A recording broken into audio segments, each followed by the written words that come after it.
the science of working less and achieving more. What if I told you that everything you think you know about productivity is completely wrong? The research is clear. Working longer hours, multitasking, and grinding yourself into burnout isn't just unhealthy. It's actually making you worse at your job. Stay with me for the next few minutes, and I'll show you how the most successful people are working fewer hours while getting more done.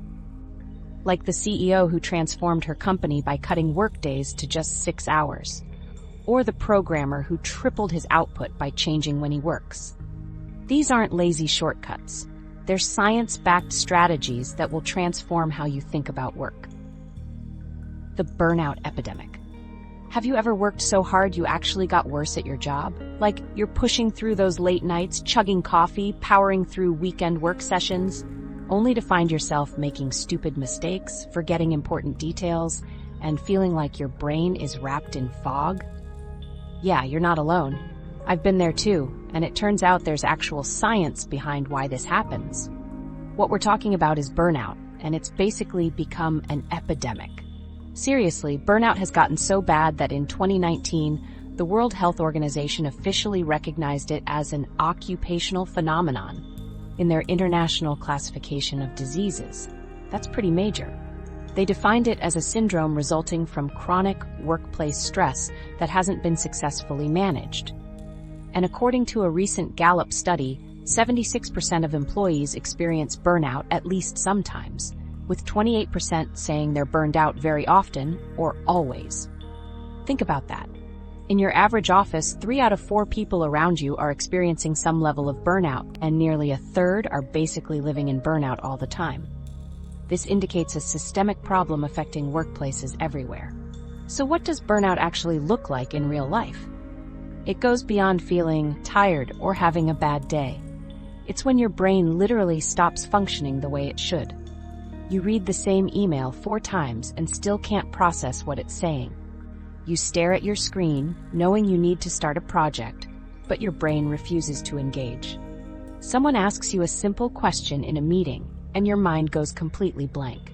I remember a friend who's a graphic designer telling me how she once spent 3 hours on a simple logo revision that should have taken 20 minutes. She couldn't get her creative brain to work. Another friend who's an accountant started making calculation errors that even a beginner wouldn't make. These aren't signs of incompetence.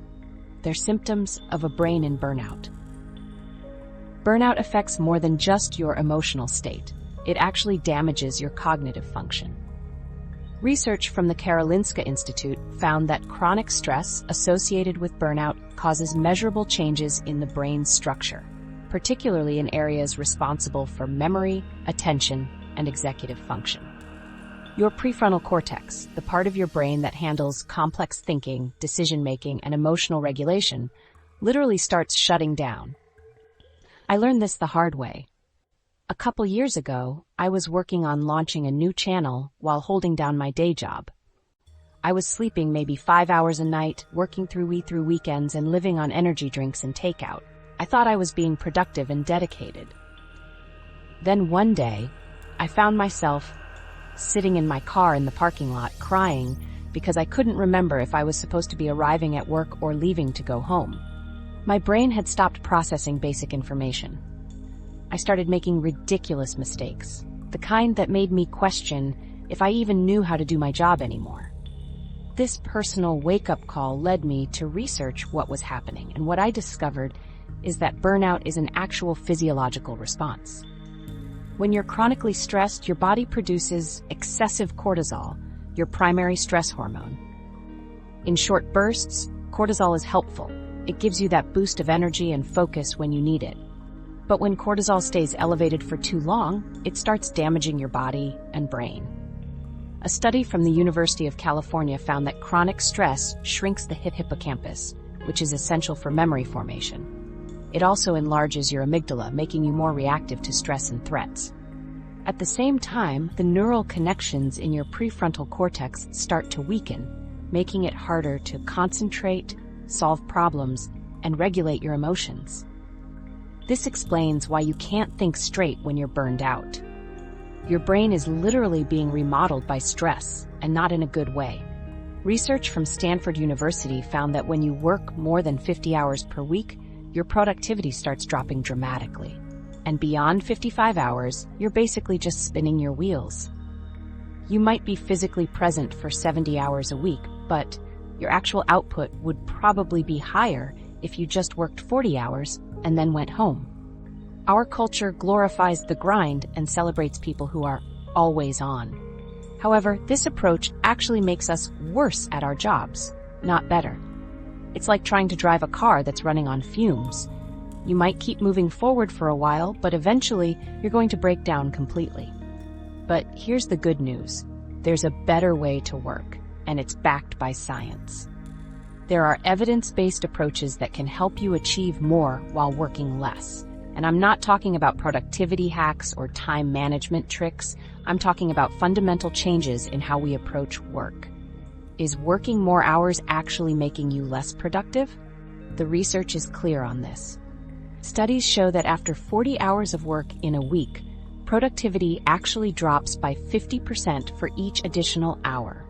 That means your 50th hour of work in a week is only producing half the results of your earlier hours. And it just gets worse from there. You're actively damaging your brain's ability to function well. But before we can fix this problem, we need to understand the myths that got us here in the first place.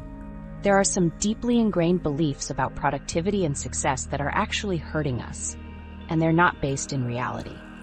Myth number 1, more hours equals more success. The first myth we need to bust is one you've probably heard your whole life. Put in the hours and you'll get the rewards. We wear our 60-hour work weeks like badges of honor, but here's something wild. After 8 hours of mental work, your decision-making ability actually drops by 70%. Yep, those extra hours you're so proud of, they might be making you worse at your job. Think about the last time you stayed super late at work. Maybe you were trying to finish a project or impress your boss. But when you look back, was the work you did in hour 9, 10, or 11 actually any good? I'm guessing probably not. And there's a reason for that. This idea that longer hours equals better results is literally programmed into our culture. We glorify the hustle, celebrate the grind, and somehow equate exhaustion with dedication. We've all seen those LinkedIn posts. While you were sleeping, I was working. Like that's something to be proud of? But what does the research really say about this myth? When we look at the data, the truth becomes clear. The 40-hour work week was actually designed for factory workers, not for people doing complex cognitive tasks. Henry Ford adopted this schedule back in 1926 because his research showed that working longer hours actually decreased productivity. When workers pushed beyond 40 hours, they started making mistakes, having accidents, and the quality of work plummeted. Today, countries with the shortest work weeks demonstrate the highest productivity. Norway, Denmark, and Germany average around 27 hours of work per week, yet their productivity per hour surpasses countries with longer hours. Germany's productivity is 70% higher per hour than Greece, where they work almost 40% more hours. The evidence consistently shows that working longer doesn't translate to producing more. The impact on your brain when you push past your limits is significant. Scientists at Harvard Medical School found that mental fatigue accumulates throughout the day, making each additional hour progressively less effective. After 8 hours of cognitive work, your creative thinking ability drops by about 60%. Your attention narrows, errors increase, and your professional skills deteriorate. Think of your brain like a car with a fuel gauge. Your mental energy is the fuel, and complex thinking tasks rapidly deplete your tank. After several hours of focused work, you're running on empty. Your prefrontal cortex, responsible for planning, decision-making, and impulse control, begins to shut down. This is why you find yourself making simple mistakes or staring blankly at your screen after a long day. History's greatest minds understood these limitations. Charles Darwin worked about 3 hours a day, from 8 a.m. to 9:30 a.m., 10:30 a.m. to noon, and 4:30 p.m. to 5:30 p.m. The remainder of his time was devoted to walking, reading, or resting. Einstein maintained a regular schedule of 5 to 6 hours daily for his most challenging problems, emphasizing the importance of daydreaming. Ernest Hemingway wrote for just 5 to 6 hours each morning. These brilliant individuals recognized that creative work depends on quality, not quantity, working intensely during peak hours rather than endlessly grinding. The consequences of ignoring these cognitive limits are severe. Research from the Finnish Institute of Occupational Health found that regularly working more than 11 hours daily doubles your risk of major depression. A study from University College London revealed that working beyond 55 hours weekly increases stroke risk by 33%. We're harming ourselves to accomplish more, yet ironically, achieving less. The specific effects on your brain during extended work hours are dramatic. After 8 hours of mental work, prefrontal cortex activity significantly decreases. According to New York University research, your problem-solving abilities for creative challenges decrease by around 60%, and your ability to focus on important details falls by 45%. For every extra hour beyond 8, you're operating with a fraction of your mental capacity. Real-world experiments confirm these findings. Microsoft Japan implemented a 4-day workweek and saw productivity increase by 40%. Electricity costs dropped by 23% and printing decreased by 59%. Employees accomplished more in less time by prioritizing effectively, reducing unnecessary meetings, and working more efficiently during their limited hours. Alex Sujin Kimpang's book, Rest: Why You Get More Done When You Work Less, offers another compelling perspective. He found that elite violinists who became world-class performers practiced no more than 4 hours daily, while those practicing longer hours, but with less intensity, never reached the same excellence. The best performers weren't practicing more, they were practicing better, with complete concentration, followed by full recovery. You might think, but my boss expects me to work long hours. The reality is that most employers care about results, not hours. If you deliver better work in less time by working smarter, that's what ultimately matters.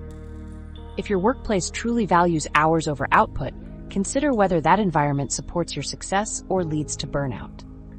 The real insight isn't about reducing work hours arbitrarily. It's about understanding the relationship between time, energy, and output. It's recognizing your brain's natural limits and respecting those boundaries to become more effective. It's about maximizing the quality of your work hours rather than simply increasing their quantity. The pressure to be always on. While our brains have natural limits, our technology doesn't. Your laptop never gets tired, your phone never needs a break, and that notification light keeps blinking 24/7. When was the last time you actually disconnected completely? And what's happening to your stress hormones when you never truly log off? I mean, think about what happens on a typical Sunday evening. You're trying to relax, maybe watching a show or having dinner with family, but your mind keeps drifting to tomorrow's deadlines. That little voice in your head whispers, you could be getting ahead on those emails right now. So you sneak a peek at your phone just to check. Before you know it, you're halfway through your inbox, your relaxation completely sabotaged. This feeling isn't random. It's actually engineered into our modern work culture. See, for most of human history, work had natural stopping points. When the sun went down, farmers stopped farming. When winter came, certain types of work paused entirely. Even during the Industrial Revolution, most workers clocked out and physically left the factory behind. Compare that to today. The average person checks their work email 74 times a day and touches their phone nearly 2,600 times daily, according to research from the University of California. We're constantly tethered to work through these devices we carry everywhere. The physical boundaries between workspace and home space have completely collapsed, and remote work has intensified this problem. A Stanford study showed that during the pandemic, remote workers' workdays extended by an average of 48.5 minutes. When your home becomes your office never closes. Gone is the commute that once served as a psychological buffer between work and home life. Technology enables this constant connection, but our culture reinforces it. We've developed what sociologists call a hustle culture, a collective obsession with constant productivity. Just look at how we talk about rest now. We take productive vacations where we catch up on reading business books or develop side hustles. Ever notice how people humble brag about how busy they are? "I'm just so slammed right now" has become a status symbol. A Cornell University study found that 86% of Americans associate busyness with higher social status and importance. Being constantly busy now signals your value to others. Social media has turbocharged this effect. We're bombarded with carefully curated highlights of other people's productivity. That guy from college posting about his 5 a.m. workout, meditation session, and completing 3 major work projects before breakfast? He's not showing the 2 hours he spent in a brain fog staring at his computer screen later that afternoon. Seeing these highlight reels makes us feel perpetually behind. The science on what this always-on pressure does to us is alarming. Researchers at the University of Copenhagen found that knowing you might work communications outside of work hours raises cortisol levels by 37%. Your body enters a stress response from the mere possibility of a work email. Sleep quality deteriorates too. A 2021 study in the Journal of Occupational Health Psychology found that people who checked work emails before bed took 52% longer to fall asleep and experienced 53% more sleep disturbances throughout the night than those who disconnected. What's fascinating is how different this looks in other cultures. The Netherlands consistently ranks among the highest in work-life balance globally, with only 0.5% of Dutch employees regularly working very long hours, compared to the OECD average of 11%. The Dutch embrace niksen, which literally translates to doing nothing, considering it essential to well-being, not laziness. The Japanese concept of ma emphasizes the appreciation of negative space and pauses. In traditional Japanese work culture, weren't seen as wasted time, but as necessary space between productive periods. Similarly, most Finnish workers take a full month of vacation every summer, completely disconnected from work emails. Why have Americans become so trapped in this always-on mindset? Harvard Business School psychologists found something revealing. Participants who felt insecure about their professional worth were 31% more likely to stay connected to work during off hours. We're trying to prove our value through constant availability. Then there's FOMO, fear of missing out. A Microsoft Workplace study found that 56% of people check email outside of work hours because they're afraid of missing something important. Ironically, this checking creates more anxiety than it relieves. The most counterintuitive finding? All this constant connectivity actually decreases productivity. A 2020 UC Irvine study found that people who constantly check email are 20% less effective at their core job tasks than those who batch process emails a few times a day. Being always on makes us worse at our jobs, not better. That same research discovered that the mere expectation of availability increases stress regardless of message volume. Just knowing your boss might email you at 9 p.m. keeps your nervous system activated. This creates what researchers call anticipatory stress, being stressed about work even when nothing stressful is happening, just waiting for something to demand your attention. The numbers paint a stark picture. 78% of professionals check work email outside office hours, with 62% checking messages before they even get out of bed, and 40% check work communications within 10 minutes of going to bed at night. Our devices have effectively extended the workday into every waking moment, and many moments when we should be sleeping. Myth number 2, multitasking makes you more efficient. That perpetual edge of anticipation doesn't just follow us after hours, it becomes how we work all day long. Think you're being super productive when you bounce between your inbox, Slack notifications, and that report due tomorrow? Turns out your brain is playing a cruel trick on you, and the science shows we're paying a much steeper price than we realize. Are you one of the 90% who believes they're an exceptional multitasker? I used to brag about answering emails while on conference calls, while also somehow planning my weekly schedule. It felt productive, efficient, even a little impressive. Mathematically impossible for most of us to be above average, yet we all seem to think we're the exception. Here's the reality. Multitasking is literally a myth. It doesn't exist. What we're actually doing is task switching, and our brains are terrible at it. When researchers at Stanford University put self-proclaimed heavy multitaskers through cognitive tests, they discovered something shocking. These people performed worse on every single measure of cognitive function, including actual task-switching ability.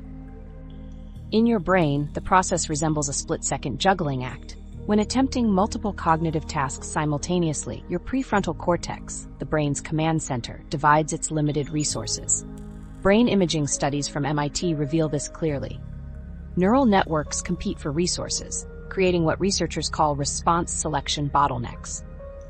Professor Earl Miller, a neuroscientist at MIT, explains, "People can't multitask very well, and when they say they can, they're deluding themselves."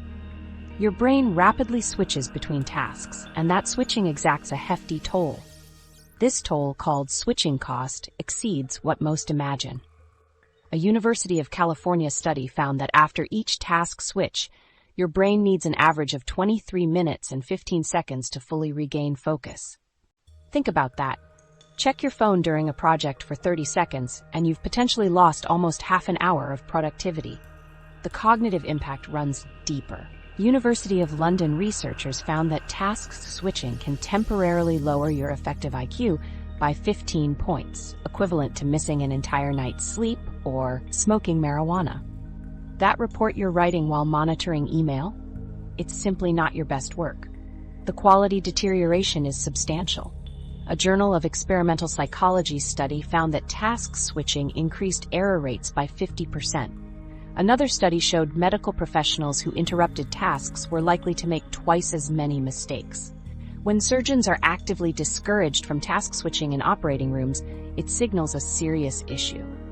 This fragmented attention damages memory formation too. When your attention splits, your hippocampus can't properly encode experiences into long-term storage.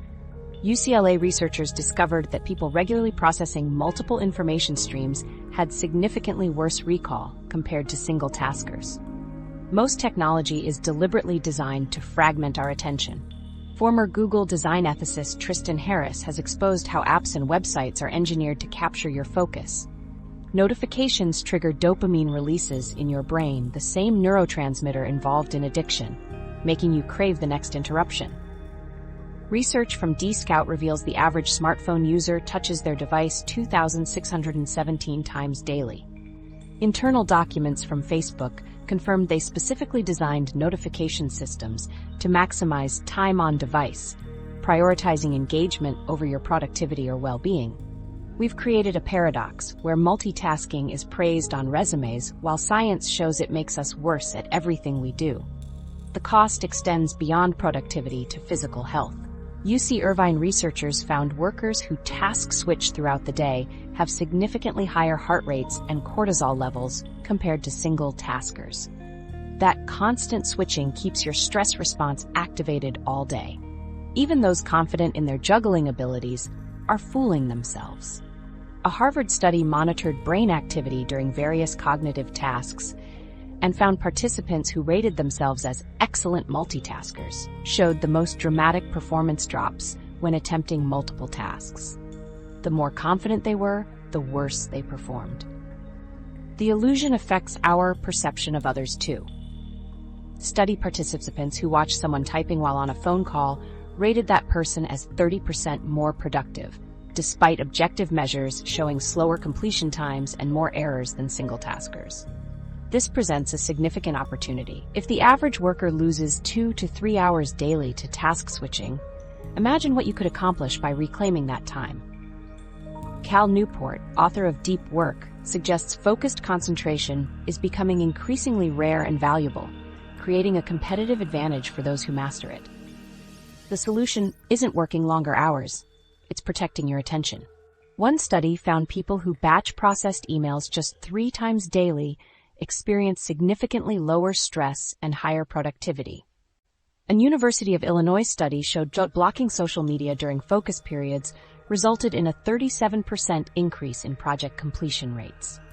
Companies are implementing these insights too. Firms like Basecamp and Buffer have created Focus Fridays where meetings are banned and employees work on single tasks without interruption. The results have been impressive. Myth number 3. Your productivity equals your worth. Beyond all these workplace tweaks and productivity hacks lies something way more personal, that sinking feeling when you've had an unproductive day. You know what I'm talking about, right? That voice saying you're falling behind, not doing enough, maybe even that you're somehow failing as a person. Turns out this mental link between what you produce and what you're worth is making you miserable. Science shows it's actually making you worse at everything you do. This is probably the most dangerous productivity myth of all. The idea that your value as a human being is somehow tied to how much you get done. I see this all the time in my community. People apologizing for being lazy when they took a weekend off, or feeling guilty about napping even when they're exhausted. It's like we've collectively decided that being productive is the same as being worthy. This mindset has deep historical roots in the Protestant work ethic from the 16th century and intensified during the Industrial Revolution, when human value became directly tied to factory output. But we're humans doing complex creative work that requires our brains to function at their best. The psychological impact is devastating. A 2022 study from the University of Pennsylvania found that people who strongly tied their self-worth to their productivity were 73% more likely to experience burnout within 6 months. Let that sink in. The very mindset supposedly helping us achieve more is actively destroying our ability to work effectively. I talked with Jamie, a graphic designer whose story really stuck with me. She used to judge her entire day as a waste if she didn't check off enough items on her to-do list. I'd literally feel worthless, she told me, her voice catching. Like I didn't deserve to relax or enjoy anything until I'd earned it through productivity.